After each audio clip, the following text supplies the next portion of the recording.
Hello ਦੋਸਤੋ, ਸਵਾਗਤ ਹੈ ਤੁਹਾਡਾ ਸਾਡੇ ਚੈਨਲ ਦੇ ਵਿੱਚ। ਦੋਸਤੋ, ਅਗਰ ਤੁਸੀਂ ਸਾਡੇ ਚੈਨਲ ਤੇ ਨਵੇਂ ਆਏ ਹੋ ਤਾਂ ਪਲੀਜ਼ ਸਾਡੇ ਚੈਨਲ ਨੂੰ ਸਬਸਕ੍ਰਾਈਬ ਕਰ ਲਓ, ਕਿਉਂਕਿ ਇਸ ਚੈਨਲ ਦੇ ਉੱਤੇ ਅਸੀਂ ਗਾਰਡਨਿੰਗ ਤੇ ਫਾਰਮਿੰਗ ਦੇ ਰਿਲੇਟਿਵ ਵੀਡੀਓ ਲੈ ਕੇ ਆਉਂਦੇ ਰਹਾਂਗੇ। ਦੋਸਤੋ, ਹੁਣ ਜ਼ਿਆਦਾ ਟਾਈਮ ਨਾ ਲੈਂਦੇ ਹੋਏ ਮੈਂ ਤੁਹਾਨੂੰ ਪਲਾਂਟਸ ਦੇ ਬਾਰੇ ਦੱਸਣਾ ਚਾਹੁੰਦਾ। ਅੱਜ ਮੈਂ ਨਰਸਰੀ ਦੇ ਉੱਤੇ ਵਿਜ਼ਿਟ ਕੀਤੀ ਸੀ, ਉਸ ਦੇ ਅਕੋਰਡਿੰਗ ਹੀ ਤੁਹਾਨੂੰ ਇਹ ਵੀਡੀਓ ਸ਼ੇਅਰ ਕਰ ਰਿਹਾ ਹਾਂ। ਦੋਸਤੋ, ਹੁਣ ਨੈਕਸਟ ਨਵੰਬਰ ਮੰਥ ਆਉਣ ਵਾਲਾ ਹੈ, ਉਸ ਦੇ ਵਿੱਚ ਤੁਸੀਂ ਕੁਝ ਬੂਟੇ ਇੱਦਾਂ ਦੇ ਹਨ ਜੋ ਕਿ ਡੋਰਮੈਂਸੀ ਜਾਂ ਰੈਸਟ ਦੇ ਵਿੱਚ ਚਲੇ ਜਾਂਦੇ ਹਨ। ਅਗਰ ਤੁਸੀਂ ਇਸ ਟਾਈਮ ਦੇ ਵਿੱਚ ਉਸ ਨੂੰ ਲਿਆ ਕੇ ਵੀ ਲਗਾ ਲੈਂਦੇ ਹੋ ਤਾਂ ਉਹ ਤੁਹਾਡਾ ਪਲਾਂਟ ਖਰਾਬ ਹੋ ਜਾਵੇਗਾ, ਉਸ ਦੀਆਂ ਜੜ੍ਹਾਂ ਗਲ ਜਾਣਗੀਆਂ, ਕਿਉਂਕਿ ਉਸ ਦੇ ਵਿੱਚ ਕੋਈ ਮੂਵਮੈਂਟ ਨਹੀਂ ਹੋਵੇਗੀ, ਉਹ ਰੈਸਟ ਟਾਈਮ ਦੇ ਵਿੱਚ ਹੋਵੇਗਾ। ਇਹ ਮੇਰੀ ਨਰਸਰੀ ਦੇ ਉੱਤੇ ਵਿਜ਼ਿਟ ਹੈ ਦੋਸਤੋ। ਇਸ ਦੇ ਵਿੱਚ ਤੁਸੀਂ ਸਰਕੂਲੈਂਟ ਦੇ ਪਲਾਂਟ ਬਾਏ ਕਰ ਸਕਦੇ ਹੋ, ਕਿਉਂਕਿ ਹੁਣ ਆਉਣ ਵਾਲਾ ਠੰਡ ਦਾ ਸੀਜ਼ਨ ਹੈ। ਠੰਡ ਦੇ ਵਿੱਚ ਸਰਕੂਲੈਂਟ ਬਹੁਤ ਹੀ ਵਧੀਆ ਚੱਲਦੇ ਹਨ। ਤੁਹਾਨੂੰ ਇਸ ਨਰਸਰੀ 'ਤੇ ਹਰ ਪ੍ਰਕਾਰ ਦਾ ਸਰਕੂਲੈਂਟ ਪਲਾਂਟ ਮਿਲ ਜਾਵੇਗਾ। ਨੈਕਸਟ ਗੱਲ ਕਰਾਂ ਤਾਂ ਦੋਸਤੋ, ਮਨੀ ਪਲਾਂਟ ਵੀ ਹਰ ਪ੍ਰਕਾਰ ਦੇ ਇਸ ਨਰਸਰੀ 'ਤੇ ਅਵੇਲੇਬਲ ਹਨ।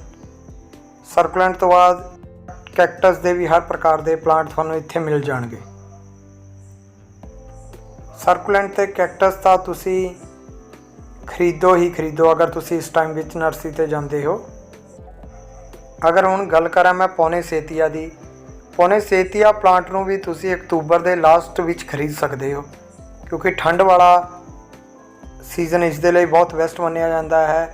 ਠੰਡ ਦੇ ਕਾਰਨ ਇਹ ਆਪਣੇ ਪੱਤਿਆਂ ਦਾ ਰੰਗ ਚੇਂਜ ਕਰ ਲੈਂਦਾ ਹੈ। ਇਸ ਵਿੱਚ ਤੁਹਾਨੂੰ 2 ਔਰ 3 ਕਲਰ ਮਿਲ ਜਾਣਗੇ।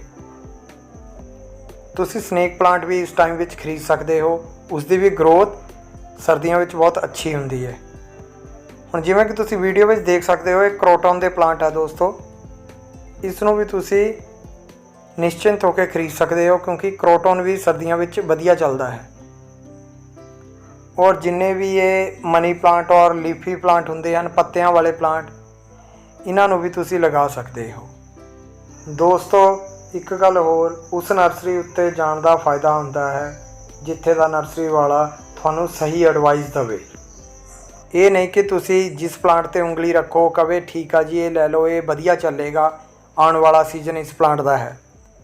ਹੁਣ ਤੁਸੀਂ ਇਸ ਸੀਜ਼ਨ ਵਿੱਚ ਗੁਲਾਬ ਲਗਾ ਸਕਦੇ ਹੋ। ਗੁਲਾਬ ਦਾ ਨਵੰਬਰ, ਦਸੰਬਰ, ਜਨਵਰੀ, ਫਰਵਰੀ 4-5 ਮਹੀਨੇ ਆਉਣ ਵਾਲੇ ਗੁਲਾਬ ਦੇ ਹਨ।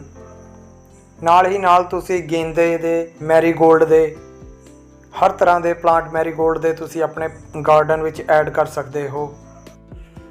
ਦੋਸਤੋ, ਅਗਰ ਇਹ ਸਾਡੀ ਵੀਡੀਓ ਤੁਹਾਨੂੰ ਵਧੀਆ ਲੱਗੀ ਹੋਵੇ ਤਾਂ ਪਲੀਜ਼ ਮੇਰੇ ਚੈਨਲ ਨੂੰ ਸਬਸਕ੍ਰਾਈਬ ਕਰੋ, ਵੀਡੀਓ ਨੂੰ ਵੱਧ ਤੋਂ ਵੱਧ ਸ਼ੇਅਰ ਕਰੋ ਅਤੇ ਬੈਲ ਆਈਕਨ ਨੂੰ ਵੀ ਦਬਾ ਲਓ, ਕਿਉਂਕਿ ਫਾਰਮਿੰਗ ਅਤੇ ਗਾਰਡਨਿੰਗ ਦੀਆਂ ਵੀਡੀਓ ਮੇਰੇ ਚੈਨਲ 'ਤੇ ਆਉਂਦੀਆਂ ਹੀ ਰਹਿਣਗੀਆਂ।